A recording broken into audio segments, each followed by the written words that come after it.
Are we morning, afternoon? Hi, everybody. Welcome to our Springbok media conference. It is midday in Argentina, and I know late afternoon in South Africa.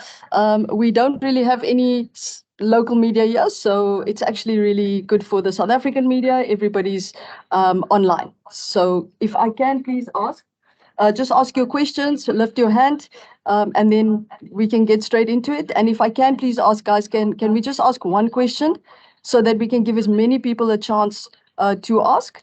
And then, yes, and then we can get going from there. Last 10 minutes, Afrikaans. Cool. Any questions?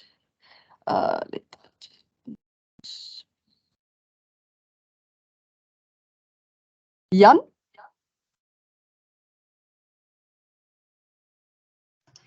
Thank you, Zina. Thank you, Jacques. Jacques, obviously, I think you spoke before quite a bit about mixing it up, and this is obviously another chance for some players to get a bit of game time on their legs.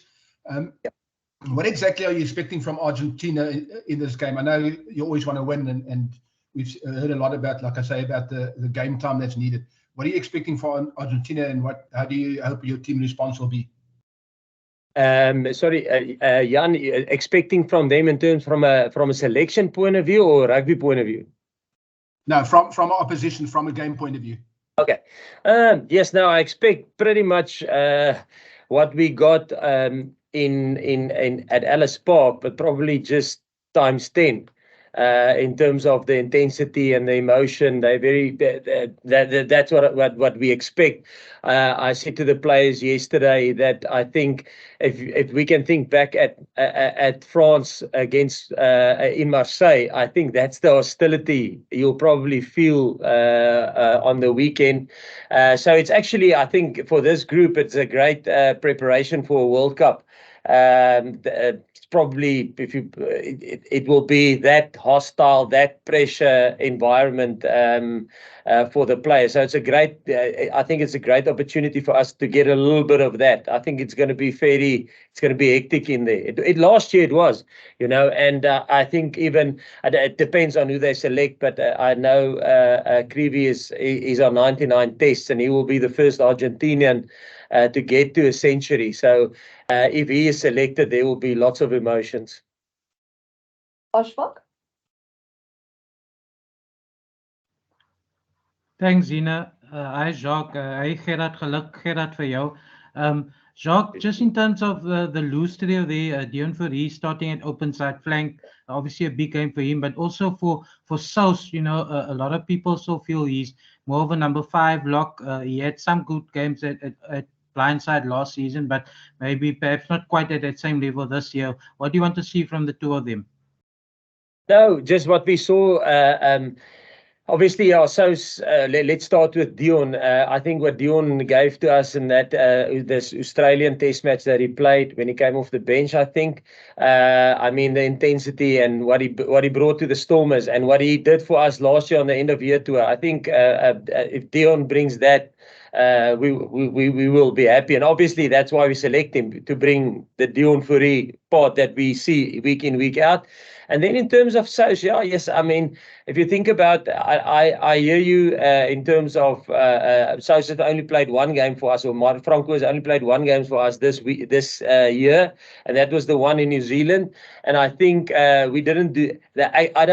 I think not what our forwards didn't do us any favors in that first 20 minutes. We got better as the game got on, and there's numerous reasons or that we think that might have been the issue, the slow start for us in there in New Zealand. But then Franco, if you think back, Peter Steff got an injury last year, and Franco stepped in, and he was he was playing 7 for the majority of the games for us last year. No, he can operate. I think if you think the tries that he scored for us against Australia last year there in Sydney, no, he's been good to us there, and yeah, him and Deon are getting another opportunity. So yeah, it will be great to see them working together. Can you so? Good evening, Jacques. First point of clarity. The graphic has Jean Klein and Marvin already starting. Yet the release has Luet and John starting. Which one is which? No, Marvin will be starting. Yeah, Luet this morning, unfortunately, he's a little bit chesty. You know, we don't want to take a chance. So Doc said, listen, it's probably not worth it. So he's a little bit chesty, and that's why we just Marvin came with for if something like that happened. Obviously, it would have been nice to give Luet last played against the New Zealand. You know, so it would have been nice to give him a go. But unfortunately, medically, he's sick. There's no injuries. He's just sick. So we feel that it's maybe a little bit of a risk. So we that's why Marvin is starting. And Jaden's absence? Sorry? And Jaden? Is there anything wrong with him? No, Jaden. There's nothing wrong with Jaden. No, he's fit and ready to go. Morgan? Thanks, Z. Jock, just a word on Bongi's captaincy, please. Yeah, yes, listen, well, I'm extremely proud of Bongi. He's been a brilliant leader for us since that I've been back, you know, since 2018. I mean, Bongi he's one of our pressure point drivers or game drivers, if I can put it like that. And you know, he's a no-nonsense leader. He's a guy that leads by example, by doing the hard stuff.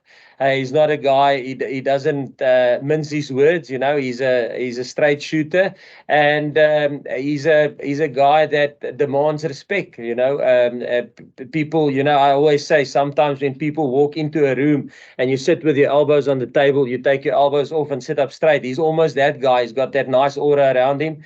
And then, like I said, he's a no-nonsense guy. Yeah, extremely. Yeah, I'm proud of him. Nathan? Thank you, Z. Firstly, congrats, Gerard, congrats with the potential BOK debut. Secondly, Jock, what will the challenge be for this weekend for the players playing, especially with the core group of senior players staying behind? Last week, you stated the players were given a different challenge with different combinations and having to adapt. I mean, what was the message to the players who travel to Argentina? No, the exact same. And I think if you look at the squad, Trevor won a World Cup British and Irish Lions Series, Bongi World Cup British and Irish Lions Series, Thomas World Cup British and Irish Lions Series, John Klein Irish International, Marvin not World Cup, then Dion Fourie, Franco Moster British and Irish Lions and World Cup. Jasper, British and Irish Lions. So I think if you just look at, and I don't want to go through all of them, but yes, one look at it and say, listen, it's maybe not as experienced a team, but this is a very experienced team. Yes, there's Gerard will make his debut, and then there's a couple of guys with single-digit test matches that's maybe on the bench. But even from a back's perspective, we all know the quality of Kirtley, and he's probably the least experienced of the three backs on the bench. You know, Herschel and Jesse have both won a World Cup before, you know, and British and Irish Lions. So yeah, it's probably a balance. And what do we expect from them? Exactly what we expected from the team that played at Ellis Park. We know that it's probably going to be a little bit more emotional for Argentina, you know. So they tend to grow another extra arm and a leg when they play in front of their home crowd, and we think it's going to be a fairly hostile crowd. So yeah, no, it's going to be a proper test match for this 23 players. Lita? Thank you, Z. Hello, Jock. Hi, Gerard. Jock, just for you, please. Would you say that of the previous three tests, you got een Afrikaans uiteenlopende wedstryde van Argentinië in terms of Argentina, All Blacks and Australia? You got different games from them. Would you say that was the case? And then looking at this last Argentina game, what is it that you would want from those guys who are hopeful to put up their hand for a last chance? Okay, if I understand you correct, the first one is, listen, Argentina gave 3 different games in the first 3 test matches of this year. That's what you mean, from Argentina point of view. Yes, the rugby champs gave you 3 different games. Yeah, I think if you look at the first game, a similar thing happened to them, what happened to us against New Zealand. I think New Zealand got them in the first, I think it was like 20 or 30-0 after 20 minutes or 30 minutes, So New Zealand got them with an incredibly quick start like they caught us. And I think it's similar if you think the majority of the Argentina group also play their rugby in the Northern Hemisphere. Where the same as us, So I think they probably went a little bit cold into that first test match, but then they built nicely. I think they actually won the second half, Argentina against New Zealand. And then obviously they had a phenomenal game against Australia, beating them away from home. And then against us, I think we were nicely in control of that game until we got the yellow card, and then we gave them a foothold back into the game. So yeah, I think what do we expect from these guys? Yes, to handle what Argentina will throw at us, and Argentina they will throw emotion, physicality, good set pieces. Don't want to go too much in technical stuff, but I mean it will be. We know they're a team. They're a physical, hard bunch of guys. So it's going to be a nice physical, proper test match, and the environment will be fairly hostile. It will be. I mean, just last year the crowd. I mean, it's humming in that stadium, and especially when Argentina gets momentum, then. Shirts off and fires in there's flares going off everywhere. Now it will be a pressure cooker of a game, I think. Ross? Thanks, Zina. How's it, guys? Jacques, with Damian at fullback there now, last season it seemed like you guys had decided that fullback was his best position and were hoping to back him there, and then circumstances happened and he's ended up being more of a fly half pick over the last year and a half.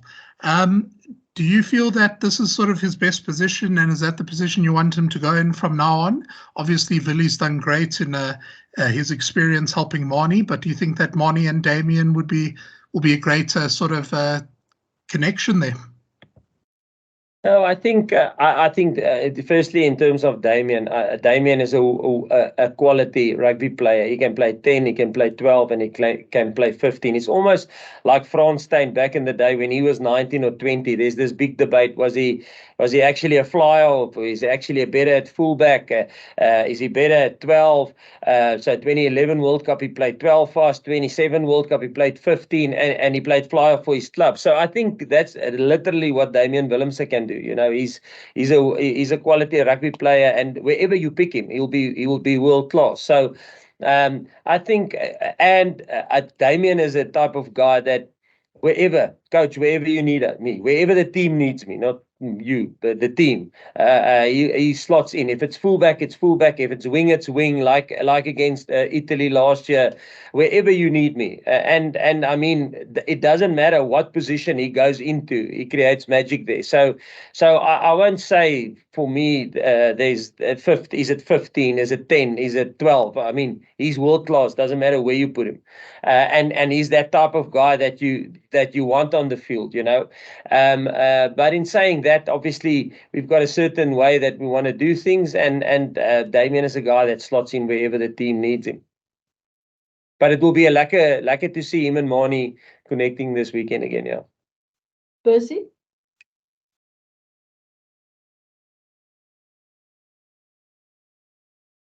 Percy?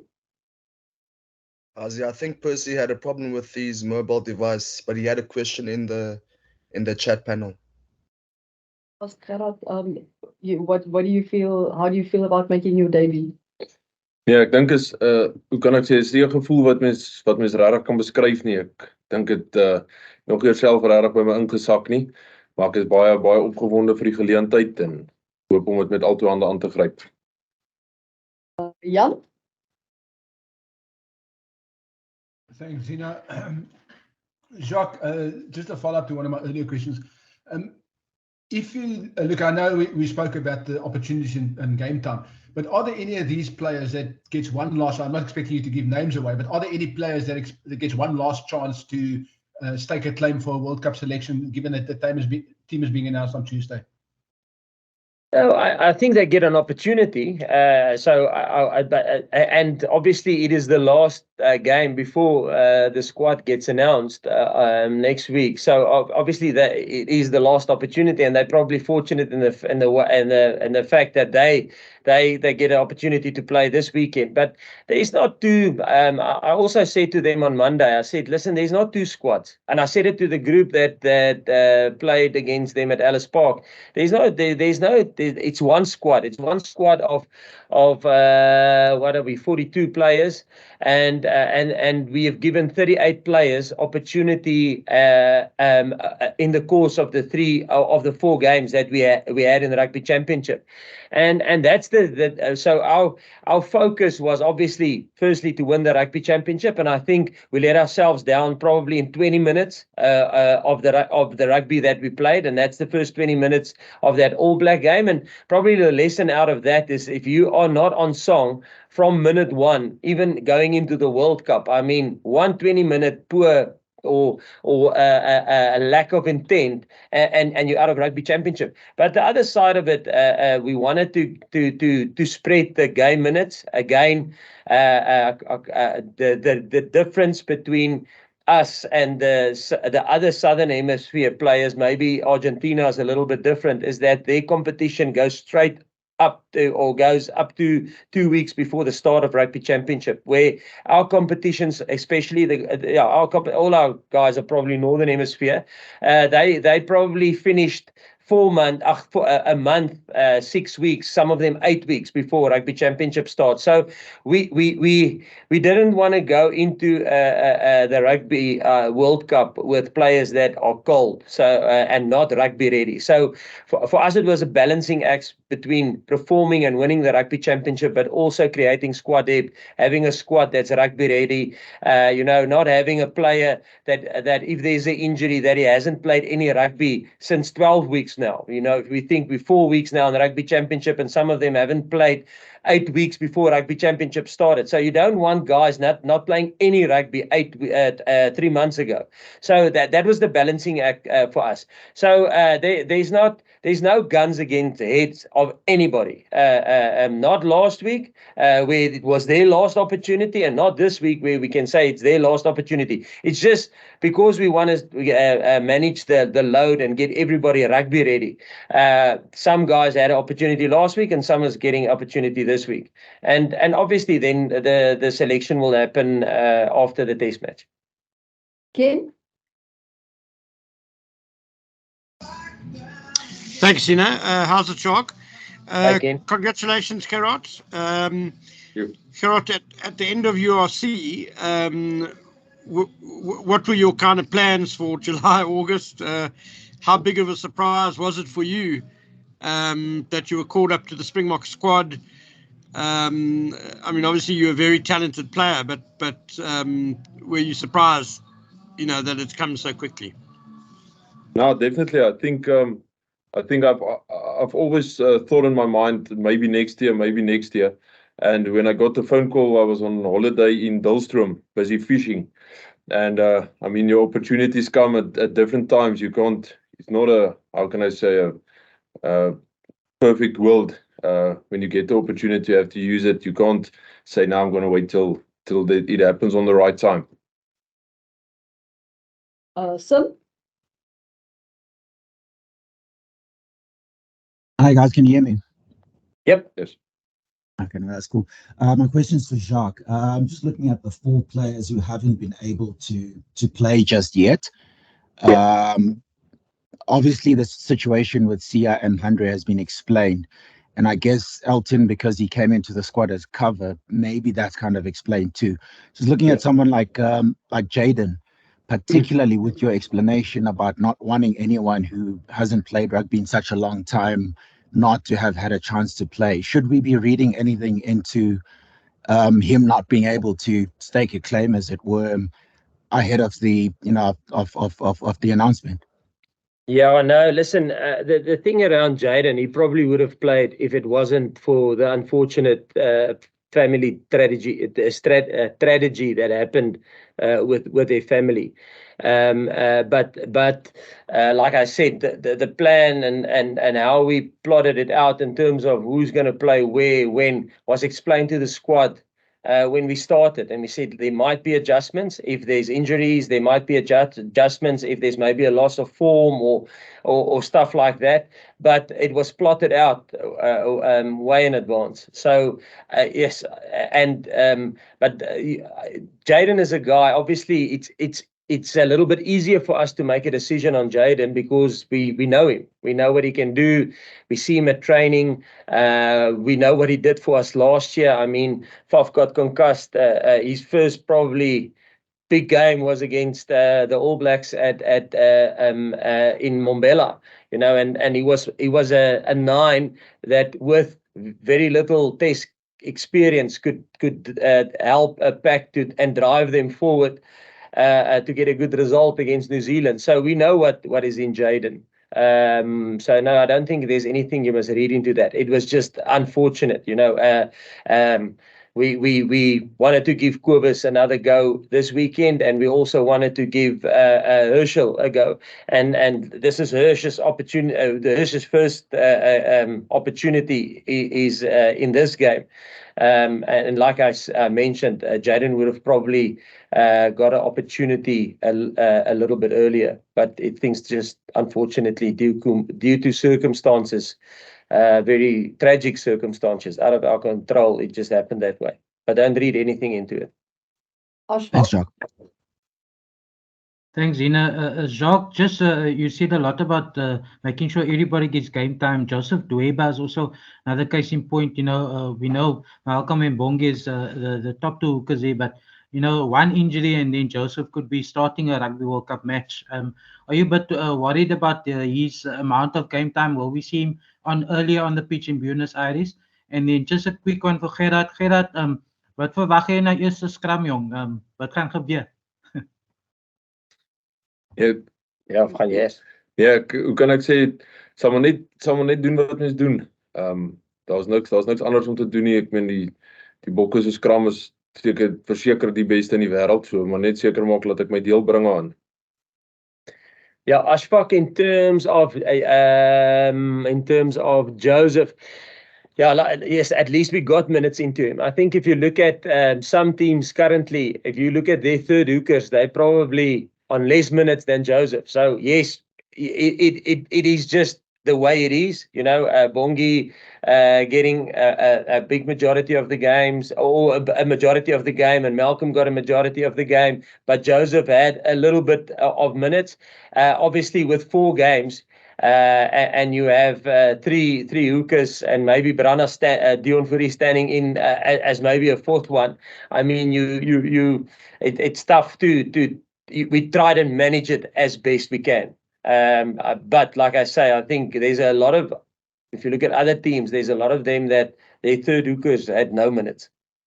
Guys, we have to switch over to Afrikaans soon, so I just want to first pop this Afrikaans question, and then when we do have time for more English before our 30 minutes is up, then we can always go back to that. But Jacques, just from Percy, just in Afrikaans, Bongi se Captainskap.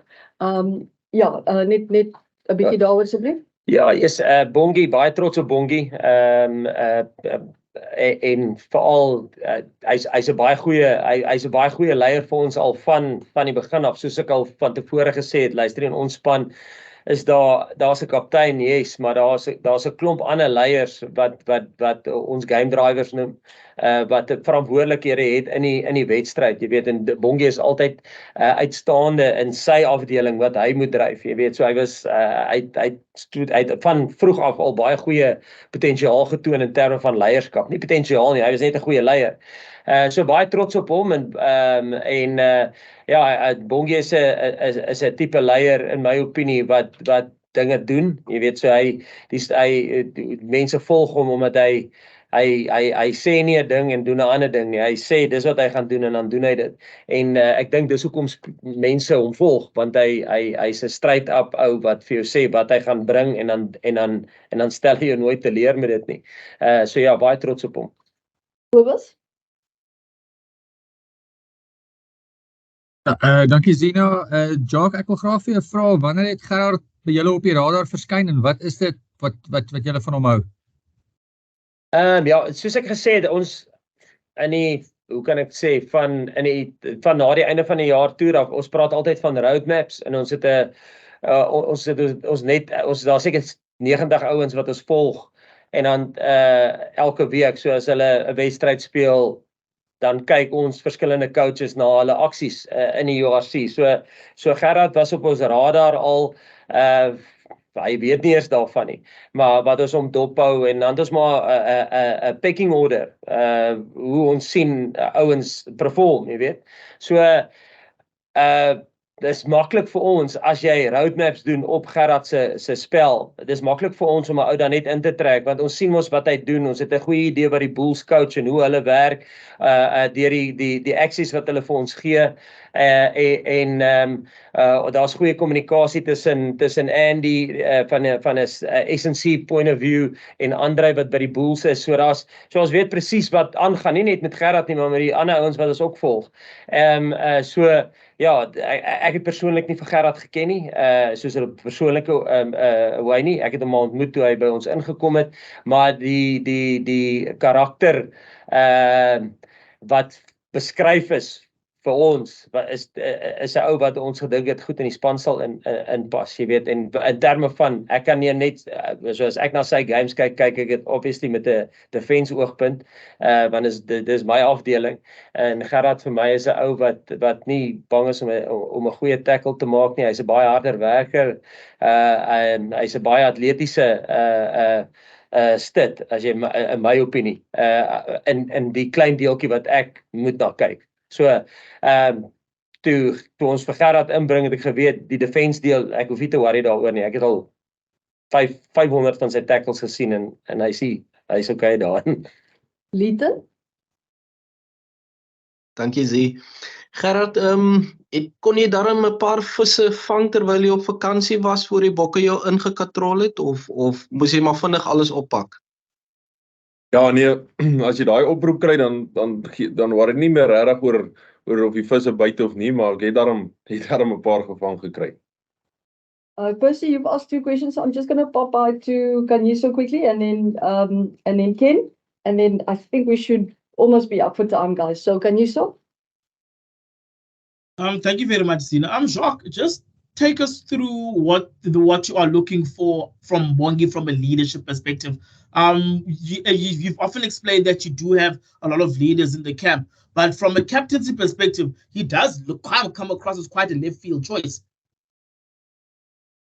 Yes, what I expect from Bongi is so obviously Bongi, as being a hooker, is probably the guy that talks to the ref the majority of the time in terms of scrums and lineouts and set pieces. So I think the way he communicates with referees are exceptional, and that's probably going to be the main thing. I mean, as captain, you want one guy speaking to the referee, and that should be him, and obviously him. Like I say, normally other teams as well, when there's any discussion around set pieces or scrums, it's normally the hookers and other teams as well that talk to the referee, because if your captain is CI, he doesn't necessarily understand the ins and outs of the scrum. You know, he's in a scrum, but he doesn't understand what's happening there where it's dark in the middle.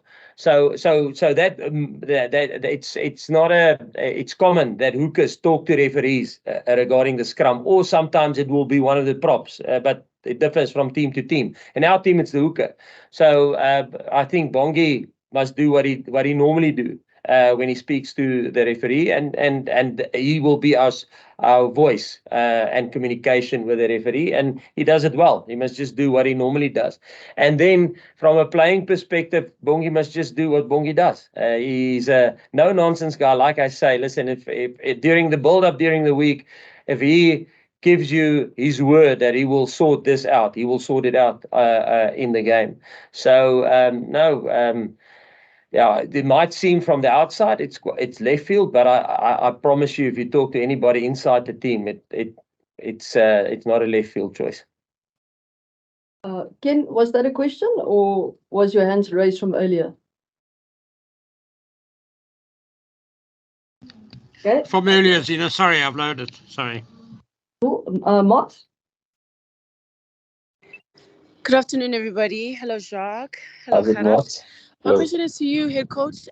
You have spoken about how you want to use the rugby championship as a way to get some sort of momentum, some sort of continuity in the team. Do you think that you've achieved that? And do you feel that you're still on the page you wanted to be at this time? After these 3 matches, do you feel the team is where it needs to be in order to defend the title eventually in France? Yes, that's an interesting question. I think probably, if you ask me, I don't think with the selection and the chop and changing and trying to manage load and get minutes into people, I don't think you do yourself favors in terms of building continuity and understanding within the squad. And I mean, that's the risk you take because this week the hooker is used to Luat. Next week it is he gets opportunity with Ergia. The week after that it's Marvin. So I don't think from a combination point of view, obviously with chopping and changing a team, you get that good continuity, and we expected that, and probably that's the pressure that team selection puts on the team. They consistently during the week has to build new little units with amongst each other, and that's probably the development and growth you get of that. Are we where? And I think going forward in the next warm-up games after the Argentina game, we'll probably start. Obviously, we would select 33 guys going to the World Cup, 38 guys going to that warm-up game. So we will select the 33 guys going to the World Cup or the World Cup squad, but there will be additional 5 guys that travel with us to Wales and to the All Black game. And the reason for that is because we believe it's going to be a squad performance if we want to defend the World Cup. And also, if you think back at 2019, I think we were 31, and then we were 36 players. So there was my maths. There were 6 guys on standby, and out of that 6 guys that were on standby, 2 of them joined straight after the first World Cup game in Thomas de Toy and Damian Willemse for the injuries of Jesse and from Trevor. So without a doubt, those 33 guys will go to the World Cup. There will be 5 guys on standby, so 38 guys. But history has proven to us that 2 of those 5 guys will probably, due to injury, probably join the World Cup squad. So, yes, I think we'll probably work on continuity after the Argentina game, Mots. So to answer your long answer, yes, in some aspects, I think we are where we want to be, but we're not the finished product yet, Mots. No. Thank you, guys. Thank you for your time. Have a good afternoon. We'll send out the recording shortly. Thank you. Thank you. Thanks, Zina. Thanks, Jacques. Thanks, Gerard. Good luck.